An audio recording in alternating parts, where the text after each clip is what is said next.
Hey guys, and welcome to PJ's Coin Capers. This is Look What I Found, I think episode 37. I should have looked it up, might be 38, but you'll read that in the title anyway. So this week I've had a fairly good week of noodling, and these are some of the coins I've pulled out. I've found a lot more, but these are the more interesting ones, and some of the other ones just not even worth putting in here for now. But I'll talk about that a little bit more as we go through. So starting up the back there, just the one 2018. I've always struggled to find the 2018 10-cent coin. They just haven't been in my area. The mintage is fairly low, currently sitting in the number 3 position as far as numbers go. But look, I'm finding a lot more 2019 coins than I am of the 2018 coin, especially the IRB. So I found two 2011s, which was quite good.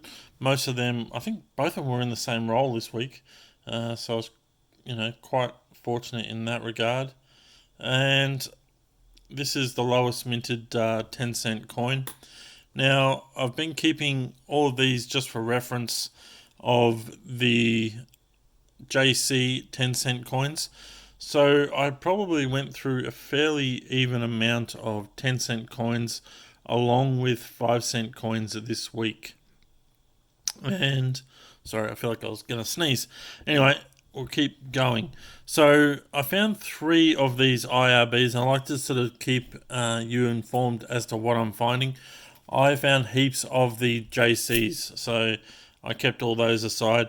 I'm in the position now where I think I'm not going to bother keeping more of these.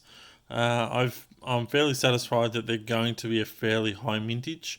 Currently, they are sitting, based on the interim figures, just a little bit lower than the 2018, but based on what I'm finding and based on what I'm hearing from you guys are finding plenty of these guys as well. And realistically, across the board, probably the only IRB coin worth hanging on to, if you can find them, is the 50-cent coin, based on what I'm coming across.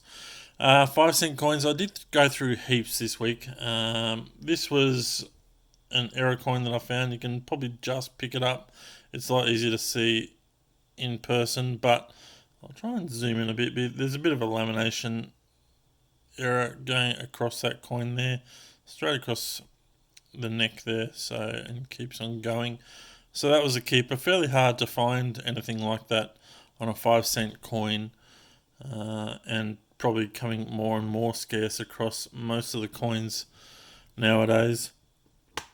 So I found a few of them, 5 of the JCs, and I probably went through $50 worth of 5-cent coins just to give you some sort of understanding of where I'm coming from. And so in those rolls, so $50, so 25 rolls or so, there would have been, I reckon, 20 IRB 5-cent coins in each of those rolls. So I went through absolutely plenty, and we already know they're a high mintage, so no point in keeping any of those. But the reason why I went through those coins this week was purely just because I wanted to see if we could find the die clash. Now there is a 2019 IRB die clash, and that's what I was really keen on trying to find. And so that's why I went through the volumes that I did, because I know that I'm finding heaps of 2019 IRBs in my coin hunts. Just the 3 of the changeover, the lowest minted 5-cent coin. So I found 3 of those. I didn't find any 72s this week. So I'll just show you this one as well. This is something I've never found before, and it's not in great nick, and I'll probably just send it back on its way. But it was in with the 5-cent rolls, in with the 5-cent coins in the roll, and that's a Rhodesian 5-cent coin from 1964. And if it was an Australian coin, this would be a silver coin, but this is just a nickel, well, just your standard copper nickel coin. So nothing special about it, and it's not a low mintage or anything, but it's just a Rhodesian coin, so Zimbabwe, and that's the reason why I pulled that out, just because it was something different. Coloured coins wise, just the few there that I've got there. For me, always tough to find the Eternal Flame $2 coin, and so it's always good fun when I find that one. The three JCs I found this week in the $2 coin hunts, plus some extra stuff I did outside of the videos, and I probably came across maybe 20 to 30 of the IRB $2 coins. So I'm fairly safe in saying that there are plenty of those guys around as well, so I will not be keeping any more of those. I haven't found one of these for a little while, and this is the wave gap. So you'll see there that wave down by the platypus's eye does not touch the body, so that's called a wave gap. And to be honest, I don't spend a heap of time looking for them, so that's probably one of the reasons why I don't find many of them. But still worth looking for, and if they're in fairly high grade, certainly well worth keeping. Didn't do a whole heap in as far as dollar coins go.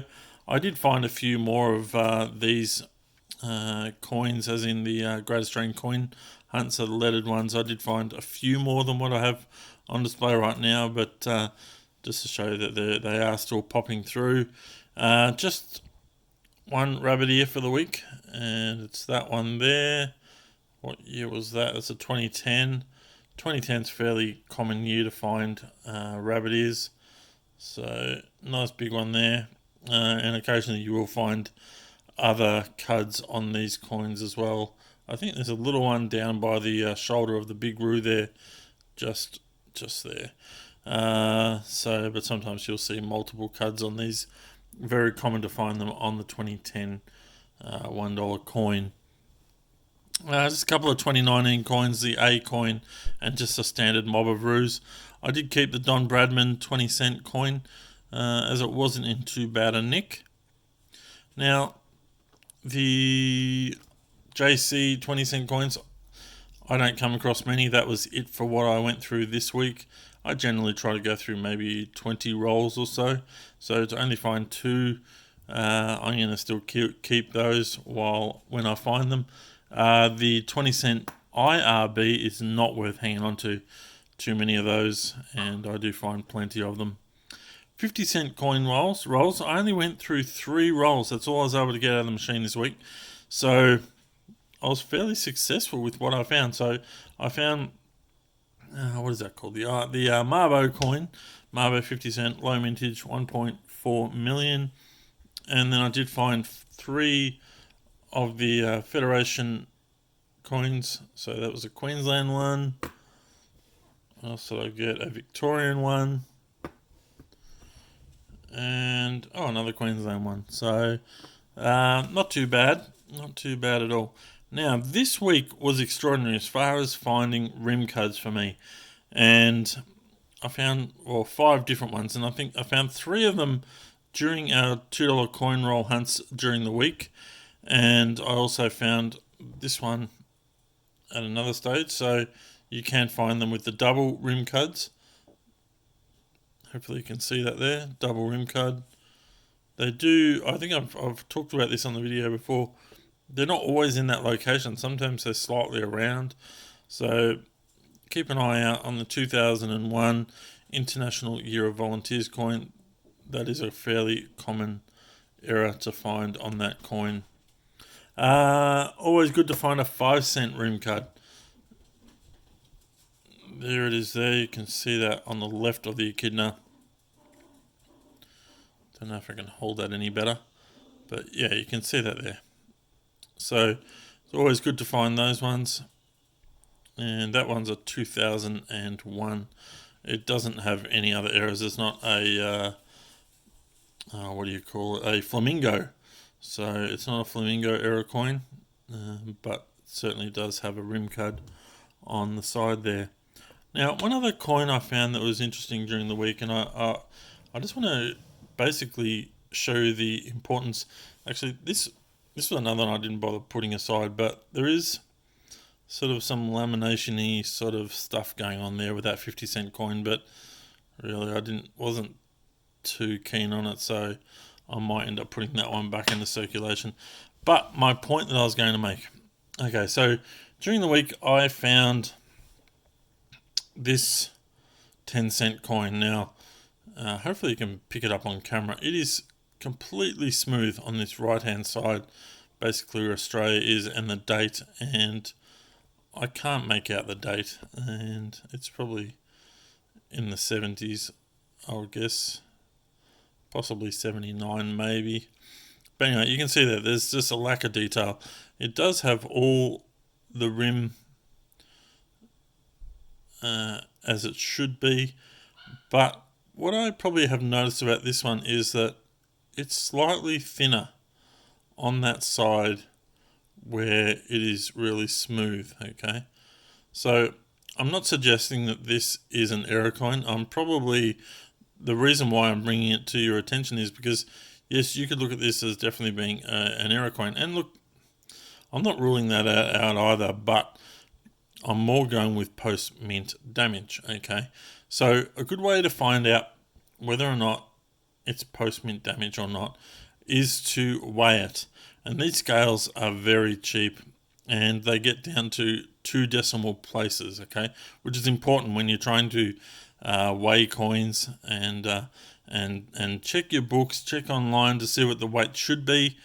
But in this case, it's just as easy to compare 2 coins that are of relatively the same age. Okay, so let's chuck this one on the scale. Okay, it's coming up as 5.48 grams. So I've grabbed another coin which similar date, so it's a 1977, that one, and we'll pop it on the scale, and we can see that it comes up as 5.66. So based on that information, we would say that, okay, this one has lost some weight, and by looking at the width of the coin, you may not be able to pick it up on the camera, but it seems to be a little bit thinner through that area there where the actual information is missing. So based on that, I would say that this is a post-mint error coin. If it was correct weight, similar to what this coin is, you understand that there will be some wear on coins and therefore some weight reduction, but I don't think it would be as much as what is here. So 5.65 versus basically 0.2 of a gram less in weight, which could account for what we're missing right there. So I do have a link in the description of my videos to some similar products like this, so take a look at those through Amazon, and I think you should get free shipping most of the time. So very well worth having a set of these scales. They're jewellery scales. They measure right down, so well worth having, and adding to your noodling collection. So, alright guys, that is it for this video. I hope you've enjoyed my look at what I've found and kept this week. And I hope you guys have had some equally good, successful noodling hunts throughout this week and the week coming. Alright guys, thanks for watching, and bye for now.